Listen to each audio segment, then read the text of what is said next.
Hi hello ಎಲ್ರಿಗೂ ನಮಸ್ಕಾರ. Welcome to my channel. ತುಂಬ ದಿನದ ನಂತರ ನಾನು ಒಳ್ಳೆ ರೆಸಿಪಿ ಜೊತೆ ಬಂದಿದ್ದೀನಿ. ಮನೆಯಲ್ಲೇ ನಾವು ಇನ್ಸ್ಟೆಂಟಾಗಿ ಸುಗಂಧಭರಿತವಾಗಿರುವಂತಹ ರುಚಿಕರವಾಗಿರುವಂತಹ ಗುಲ್ಕನ್ನನ್ನು ಹೇಗೆ ಮಾಡೋದು ಅಂತ ತಿಳಿಸ್ಕೊಡ್ತಾ ಇದ್ದೀನಿ. ಗುಲ್ಕನ್ನನ್ನು ಮಾಡಲಿಕ್ಕೆ ಪನ್ನೀರ್ ರೋಸನ್ನು ಉಪಯೋಗಿಸ್ಕೋಬೇಕು. ತುಂಬ ಚೆನ್ನಾಗಿ ಬರುತ್ತೆ, ಹಾಗೆ ಫ್ಲೇವರ್ ಕೂಡ ತುಂಬ ಚೆನ್ನಾಗಿರುತ್ತೆ. ದೊಡ್ಡ ದೊಡ್ಡ ದಳಗಳಿರುವಂತಹ ಪನ್ನೀರ್ ರೋಸನ್ನು ನೀವು ಆರಿಸ್ಕೋಬೇಕಾಗುತ್ತೆ.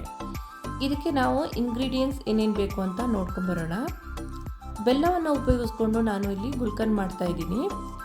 2-3 ಸ್ಪೂನಷ್ಟು ತುಪ್ಪ ಬೇಕಾಗುತ್ತೆ, 1 ಬೌಲಷ್ಟು ಬೆಲ್ಲ ಬೇಕಾಗುತ್ತೆ, ಏಲಕ್ಕಿ ಹಾಗೆ ಲವಂಗವನ್ನು ರೆಡಿ ಇಟ್ಕೋಬೇಕಾಗುತ್ತೆ. ಹಾಗೆ ಇಲ್ಲಿ ಒಂದು ಸೀಕ್ರೆಟ್ ಇಂಗ್ರೀಡಿಯೆಂಟ್ಸ್ ಕೂಡ ಹಾಕ್ತಾ ಇದ್ದೀನಿ. ಕೊನೆ ತನಕ ವಿಡಿಯೋನ ನೋಡಿ ನಿಮಗೆ ಗೊತ್ತಾಗುತ್ತೆ.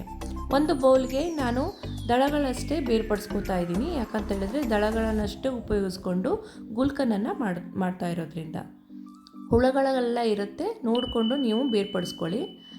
ದಳಗಳಷ್ಟು ಬೇರ್ಪಡಿಸಾದ್ಮೇಲೆ ಇದನ್ನು ನೀರಲ್ಲಿ ಹಾಕಿ ವಾಶ್ ಮಾಡಿಕೊಂಡು ಡ್ರೈ ಮಾಡ್ಕೋಬೇಕಾಗುತ್ತೆ. ಒಂದು ಸ್ವಲ್ಪನೂ ನೀರು ಇಲ್ಲದಿರೋ ಥರ ಡ್ರೈ ಮಾಡ್ಕೊಳ್ಳಿ.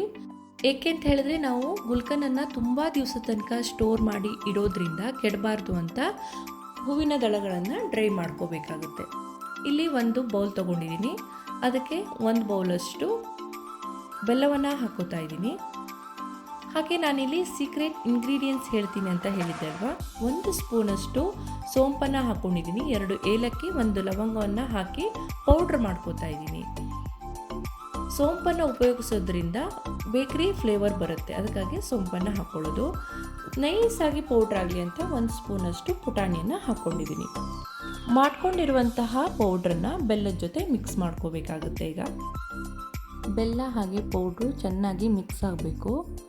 ಚೆನ್ನಾಗಿ ಮಿಕ್ಸ್ ಮಾಡ್ತಾಯಿರಿ. ವಾರಕ್ಕೆ ಒಮ್ಮೆನಾದರೂ ಗುಲ್ಕನ್ನನ್ನು ಉಪಯೋಗಿಸ್ಬೇಕು. ಯಾಕೆಂತ ಹೇಳಿದರೆ ದೇಹದಲ್ಲಿರುವಂತಹ ಉರಿ ಆಗಿರ್ಬೋದು, ಹೆಣ್ಣು ಮಕ್ಕಳ ಸಮಸ್ಯೆ ಆಗಿರ್ಬೋದು, ಹಾಗೆ ಮಕ್ಕಳಲ್ಲಿ ಮಲಬದ್ಧತೆ ಸಮಸ್ಯೆ, ಎಸಿಡಿಟಿ ಆಗಿರಬಹುದು, ಇವುಗಳನ್ನೆಲ್ಲ ನಿವಾರಣೆ ಮಾಡುತ್ತೆ. ಗುಲ್ಕನ್ನಲ್ಲಿ ಕೂಲಿಂಗ್ ಅಂಶ ಜಾಸ್ತಿ ಇರೋದ್ರಿಂದ ದೇಹವನ್ನು ತಂಪಾಗಿರಿಸುತ್ತೆ. ಈಗ ಹೂವಿನ ದಳಗಳನ್ನು ಮಿಕ್ಸ್ ಮಾಡ್ಕೋತಾ ಇದ್ದೀನಿ, ಇದಕ್ಕೆ ಸೇರಿಸ್ಕೋತಾ ಇದ್ದೀನಿ. ನೀವು ಬೇಕಾದರೆ ಮಿಕ್ಸಿ ಜಾರಿಗೂ ಹಾಕಿ ಚಿಕ್ಕದಾಗಿ ಕೂಡ ಮಿಕ್ಸಿ ಮಾಡ್ಕೋಬೋದು. ಸಾಫ್ಟಾಗಿರೋದ್ರಿಂದ ಅದರದ್ದು ಅವಶ್ಯಕತೆ ಏನಿಲ್ಲ ಅಂತ ಹೇಳ್ಬಿಟ್ಟು ನಾನು ಇದಕ್ಕೆ ಮಿಕ್ಸ್ ಮಾಡ್ಕೋತಾ ಇದ್ದೀನಿ. ನೋಡಿ, ಚೆನ್ನಾಗಿ ಮಿಕ್ಸ್ ಮಾಡಬೇಕು. ಬೆಲ್ಲ ಹಾಗೆ ಹೂವಿನ ದಳ, ಆ ಪೌಡ್ರು ಏನಿದೆ ಅಲ್ವ ಅದನ್ನೆಲ್ಲ ಚೆನ್ನಾಗಿ ಮಿಕ್ಸ್ ಮಾಡ್ಕೊಳ್ಳಿ.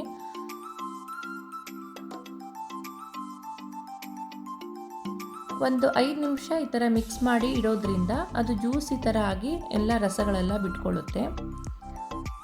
ಅದಾದಮೇಲೆ ಒಂದು ಪ್ಯಾನನ್ನು ತಗೊಳ್ಳಿ, ಅದಕ್ಕೆ 2 ಸ್ಪೂನಷ್ಟು ತುಪ್ಪವನ್ನು ಹಾಕ್ಕೊಳ್ಳಿ. ಮೀಡಿಯಮ್ ಉರಿಲೇ ಇಟ್ಕೊಳ್ಳಿ. 2 ಸ್ಪೂನಷ್ಟು ತುಪ್ಪವನ್ನು ಹಾಕೋಬೇಕು.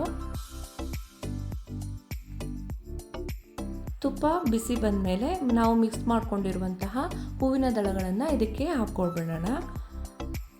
ಸ್ವಲ್ಪ ಬೆಲ್ಲದ ಹಸಿ ವಾಸನೆ ಹೋಗೋಲಿ ತನಕ ಮಾತ್ರ, ಅಂದರೆ ಒಂದೇ ಒಂದು ಕುದಿ ಬರೋ ತನಕ ಮಾತ್ರ ಇದನ್ನು ಬಿಸಿ ಮಾಡಿಕೊಂಡ್ರೆ ಸಾಕಾಗುತ್ತೆ. ತುಂಬ ಬಿಸಿ ಮಾಡಿದರೂ ಕೂಡ ಆಮೇಲೆ ಗಟ್ಟಿ ಆಗಿಬಿಡುತ್ತೆ. ಜ್ಯೂಸಿ ಥರ ನಮ್ಗೆ ಬೇಕು ಅಂತ ಹೇಳಿದರೆ ಒಂದೇ ಒಂದು ಕುದಿ ತನಕ ಮಾತ್ರ ಸಾಕು.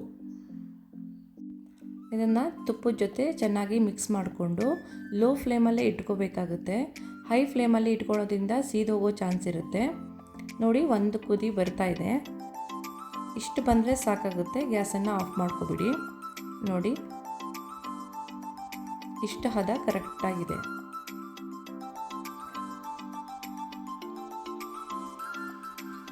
ಎಷ್ಟು ಜ್ಯೂಸಿಯಾಗಿರುವಂತಹ, ಮನೆಯಲ್ಲೇ ಎಷ್ಟು ಚೆನ್ನಾಗಿ ಮಾಡ್ಕೋಬೋದಲ್ವ.